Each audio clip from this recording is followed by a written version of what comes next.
Welcome to this presentation on an exploratory analysis of the duties and responsibilities of the small college faculty athletics representative.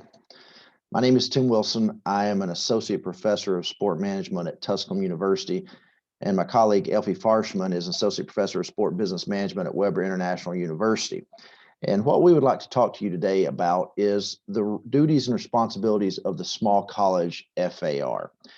And when you talk about faculty athletics representatives, I would be remiss if I didn't state from the beginning that both myself and Elfie are both FARs with vast experience, both 10 plus years of experience as FARs, both at the NAI level and the NCAA Division II level. So there's a little personal bias coming into this, if you want to put it that way, when we began to look at this research. I don't know if you would call it bias, but it is a knowing of what the responsibilities and duties are from our perspective on a day-to-day basis. But we tried to go into looking at this as open-minded as possible because we wanted to see if the duties and responsibilities of the small college FAR is different at different levels, either the NAIA or the NCAA. For those that are not familiar, the NAIA is the National Association of Intercollegiate Athletics, an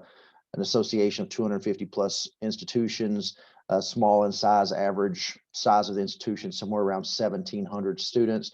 In NCAA Division II, the smallest of the three divisions in the NCAA, roughly has schools comparable to the NAIA. So we wanted to look at two conferences within both the NCAA Division II and the NAI and see if those duties and responsibilities vary and go from there. But before we get started with that, I would like to talk about what is a faculty athletics representative. And for those that may not be familiar with this, every athletic department is required to have a faculty athletics representative. Depending upon the association, the wording of who that individual is and their responsibilities vary from place to place. For example, the NCAA requires each institution to designate a faculty athletic representative to act as the liaison between academics and athletics. So this individual, according to the NCAA, is supposed to be that go-between to serve to help with academics and athletics and be that bridge to bring those two together. The NAI, on the other hand, their handbook requires each institution have an FAR that's appointed by the chief executive officer, usually the president, serves in that capacity to represent the institution in the development of sound educational policies for athletics. So both the NAI and the NCAA requires each institution to designate someone as the faculty athletics representative. That individual is appointed by the president to serve in that role as that liaison, that go-between athletics and academics. Now, the roles vary for that individual greatly depending upon the institution and the level. And so when you look at research that's out there currently, you see some research dealing with Division I FARs and not a lot dealing with the small college FAR. And that's what we really wanted to see. What were those roles? What were those duties? What is expected of an FAR? And this is just a very beginning study that we would like to really get further and further in depth with. But for right now, this is what we were able to look at. So what does the FAR do? That's a big question. And the FARs in general have multiple tasks and responsibilities required of them, as you see here, because the FAR, depending upon the institution, as I said, and depending upon what their role is at that institution, could do everything from eligibility themselves to oversight to working with student athletes, to meeting with the teams, to meeting with the faculty, meeting regularly with the president. And as you see here, the FAR at smaller institutions often still handle a lot of the student athlete academic eligibility certification. And that's a big deal because at larger institutions, the FAR may have more of a supervisory role with the registrar's office or athletics doing most of the paperwork. And that was something that we wanted to look at, being that our backgrounds, both researchers, have been at small colleges. We wanted to see if the small college FAR's actual duties and responsibilities as the FAR involve more of hands-on dealing with the eligibility certifications, things like that, rather than serving as a supervisory role where it's more just a signature on a line and sort of serving in an oversight role. So that was something we wanted to look at to see what does the FAR actually do at each institution at a small college, and is there a difference between what they do at, say, NCAA Division II compared to NAI, because we went in with the assumption that the small college FAR is going to have a different responsibility as opposed to a NCAA Division I FAR would have. So what did we do? Here's what we ended up doing as far as our research goes. We just did an exploratory analysis. We wanted to see what those duties and responsibilities were, what they thought their job was as an FAR, how much help they received, things like that. So what we did was we conducted an exploratory analysis by administering some questions to FARs in 2 conferences in the South. We looked at one conference that was an NCAA Division II conference, and we looked at one conference that was an NAIA conference. And we sent questions out to the FARs within those conferences to try to gather some information and then try to do some analysis to see if any themes emerged that might tell us, okay, what are their duties, what are their responsibilities, what type of help do they have, what's expected of them, what do they think their role is, and things like that. So our whole purpose, as I just stated to you, was really just trying to identify what duties and responsibilities each FAR had. And then once we could identify those things, we wanted to see how similar or different they were within their own conference and association. Are FARs in Division II doing things differently than they are in the NAI? Do they have different roles and responsibilities, even within their own conference? Because sometimes as you begin to look and see these things just from personal experience, I can tell you that there are many different roles that an FAR may have at one institution within a conference that another conference member, FAR, may do something totally different. So that's something we were looking at. And we also wanted to see what themes emerged and how those duties and responsibilities, like we said, might vary from not only conference to conference, institution to institution, but also association to association. So here's what we did. We simply gathered 4 questions, and we sent 4 open-ended questions to the FARs at both of these conferences. And these are the questions we asked, hoping to gather some themes and some feedback from these individuals to help show us and enlighten us a little bit more on what it is they do and what is expected of them. So first, the question we asked them was briefly describe your duties and responsibilities. So we wanted them to just freely tell us what it is that they believed or their duties and responsibilities were, or what they actually did. The second thing that we asked them was, do you do most of the eligibility paperwork, or is it shared with compliance and or the registrar's office? So basically, who does most of the paperwork? You may be wondering why we would ask such a question like that, because as we talked about earlier, talking about some of the roles of the FAR at larger institutions, especially Division I, a lot of times it's an oversight thing where the FAR simply is a signature on a sheet. So at smaller colleges and universities, a lot of that initial eligibility, that progress toward degree eligibility that's conducted is a lot of the times done by the FAR. So we wanted to see if that was the case, or are smaller colleges and institutions really relying heavily on compliance, and the registrar's office should always be a part of the process, but we wanted to see who was doing a lot of the heavy lifting as far as eligibility paperwork at these smaller colleges and universities. The third question we asked was, would you consider your role as FAR to be supervisory in nature or more hands-on in the process? Again, that sort of lends to the previous question, but we wanted to find out, what do small college FARs feel like their role is? Is it simply that signature on a sheet, or are they actually involved in the process and feel like they're part of that process? So, very much hands-on. So we wanted to find that out as well.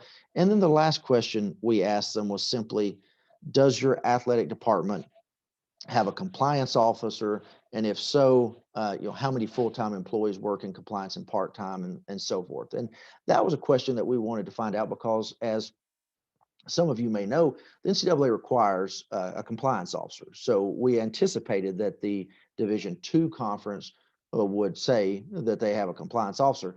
The amount of staff within that office is something we wanted to find out, because at small colleges and universities where staffs are limited, budgets are limited, we wanted to find out how many people were working in that area in those athletic departments. But then at the NAI level in that conference, we wanted to see, are they shifting toward compliance officers as institutions increase their student athletes and so forth like that? Or is a heavy burden still being laid upon the FAR to do all of the eligibility for hundreds and hundreds and hundreds of student athletes?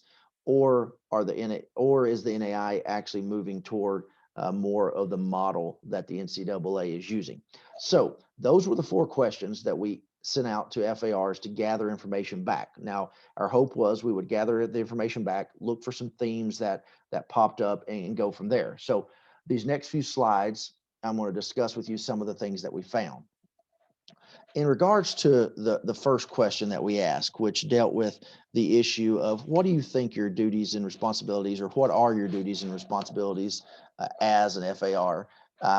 This is what we found. And these were the themes that emerged throughout, across the board. And we didn't distinguish between NAI or NCAA Division II, because both conferences pretty much had these responsibilities and duties within them. They said our main objective or main responsibility is student athlete well-being. So whether it was NCAA Division II conference that we looked at or the NAI, all small college FARs said, we believe that student athlete well-being is a major responsibility of our job, making sure that the student athlete is being taken care of, that they're being attended to, that they're not being taken advantage of, and things like that. A second theme that came out, which you would expect, and none of these are very unique in its own setting, but academic integrity. Uh, all FARs at small colleges said that their job was to make sure that there was academic integrity within their athletic department, that there was no um, manipulation or no wrongdoings going on in the athletic department, that everything was first and foremost, it was academics, and academics were being taken seriously and things like that. The other thing was institutional control, making sure that athletics, the tail wasn't wagging the dog, and making sure that, again, the student athlete, the student part was just as important as the athlete part. And then the 4th and 5th thing that really popped out as far as themes were verifying eligibility certification. That's a very important part of the small college FAR's job. And we'll talk about here as we go and look at the other research questions we looked at. But eligibility certification, signing off on it, working with the registrar's office, working with compliance in some capacities, that was an important responsibility and duty of their job. And then the 5th thing that emerged across the board was the small college FAR really serves as that liaison between athletics and academics, that bridge that brings the academic side of the campus with athletics and merges those two together. So these were the major responsibilities and duties that surfaced from asking the first question to the small college FARs. Now, when we got to the second question and the third and the fourth, you'll notice on our slides, we broke them up into what the NCAA Division II Conference FARs said and what the NAI Conference FARs said, so that you could see how these might differ or they might be similar. When we asked who completes the eligibility paperwork, this was a unique thing, because, as we said, quite often the thought is, and research and just experience has shown, that at the Division I level, it's a lot of oversight, that it's handled within athletics, the registrar's office, and does a lot of the paperwork. And as you can see here, even at small college USA in the NCAA, all of the FAR stated that the compliance officer does the paperwork and the FAR reviews it. All the FARs that responded to our survey at the NCAA Division II institution, at the NCAA Division II conference that we looked at, and this is why we would like to further this to see if this is across the board at NCAA Division II. But the conference we looked at all stated that their compliance officer does the paperwork and the FAR reviews it. So the FAR is not in the input stage of putting the progress toward degree, the initial eligibility stuff, and all those things into the eligibility paperwork. However, the NAI conference FARs painted a different story. The FAR does a lot of the paperwork at the NAI level. However, this is an important part to bring up here that was emerging through our discussion with the FARs. The institutions are moving to compliance officers that are completing the paperwork. So the NAI, as they expand their athletic departments and have hundreds and hundreds, some of these institutions have 500-600 student athletes or more, they are moving toward compliance officers, and that is a fairly new position within the NAI that athletic departments are getting funded so that they can help the FAR. So the small college FAR's role is becoming more and more like that of the NCAA Division I, where the paperwork is done within the athletic department from the compliance officers with help from the registrar's office, and then it's just signed off on by the FAR.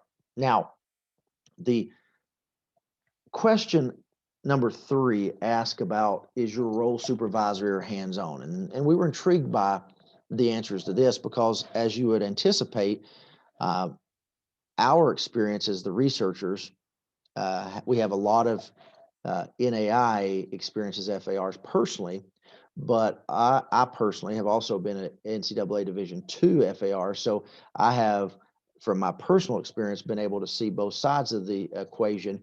But we were wanting to know what the FARs at Division II and NAI really thought their role actually was. Is it hands-on doing the work, or is it more sitting back, getting the work delivered to them, and then overseeing it and signing off on it? Well, the NCAA Division II conference FARs said very much across the board their role was supervisory in nature. A few said it was a healthy blend of both, meaning that yes, they helped out a little bit, but it was mainly done by the athletic compliance office, and then it was sent to them to oversee, sign off on. The NAI conference FARs, on the other hand, said for the most part theirs was very much hands-on. But again, we're seeing a shift in the NAI level as well toward athletic department compliance officers, and these compliance officers are coming into the athletic department at the NAI and doing a lot of the hands-on work, which allows the FAR to move back into more of a supervisory role. So you're beginning to see a shift in the role of the FAR at the NAI level. So the small college FAR at Division II see it more supervisory in nature. This small college NAI FAR still very much hands-on, but a shift is taking place in those institutions toward compliance officers doing most of the paperwork, and the FAR simply serving as a signatory in those things. Now, the last question we asked dealt with how big of a compliance office do you have? And the reason we wanted to ask this question was because, again, the role of the small college FAR is very important. And part of the duties and responsibilities that individual would have would be dictated by whether or not the athletic department has the resources and the staffing of a compliance officer and various things like that. So we wanted to know, do you have a compliance officer? Is that person full-time, part-time? Do you have, how many people do you have? And as I mentioned earlier, the NCAA requires a compliance officer. So we knew across the board that the Division II conference would have at least one, but we wanted to find out if some of these small colleges at the Division II level had multiple compliance officers. And then we were very intrigued to find out, as we began to see the shift in the NAI toward compliance officers, what was the thing as far as that goes. Now, as you see here, the NCAA conference FARs, every institution had at least one due to NCAA rules requiring the position. However, most of the institutions had two full-time positions, or they had one full-time person and part-time help in the form of an assistant or a GA. And I apologize, that says gas, but a GA, the A is not capitalized, and I apologize for that. But so the issue was they had a full-time person. Most of them had two full-time positions in compliance, helping with the FAR to do the paperwork, to work with eligibility and all those things. If they didn't have two full-time positions, they had one full-time position and a part-time person serving as their assistant, or some institutions had one or two GAs working in that role. Now, the NAI conference, on the other hand, had one person. Some had a person that served in the role of assistant or associate AD with other duties, which included compliance. However, many didn't have anyone at the time. However, they talked about there was a move or a shift, as we mentioned earlier, to hiring an individual who would serve completely in that role of compliance. And so the NAI is seeing more assistant or associate ADs have the main responsibility of compliance, or an individual solely being hired for that. But at the present time, most of the FARs did not have a compliance officer, but that was in the works or was about to happen. So the main question to come out of all this that we looked at, again, still very early on in the research process, the role of small college FAR is evolving.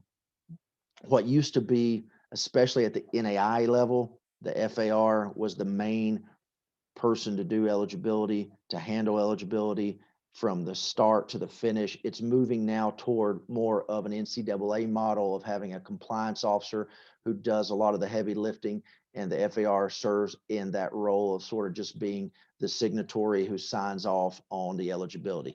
A lot of the small college FARs are relying heavily on that compliance officer within the athletic department.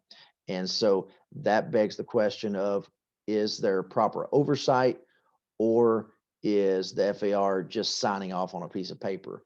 And then this last question here, is the role of the small college FAR moving toward more of a formality than oversight? And that's a question that needs to be asked, because at the NAI level for years, it was seen as they are the one to make sure academic integrity is still involved in the process.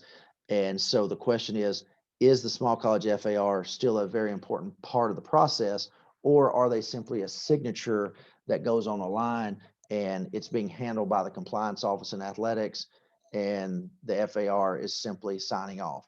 And so that's something to look at, and hopefully we'll be able to find some more, dig deeper into this, interview some more people, find out what the roles are. But it looks like we're having a shift from being heavily involved to just beginning to move more toward the Division I model of oversight, supervisory in nature, signing off, but not getting down into the nuts and bolts of the eligibility process.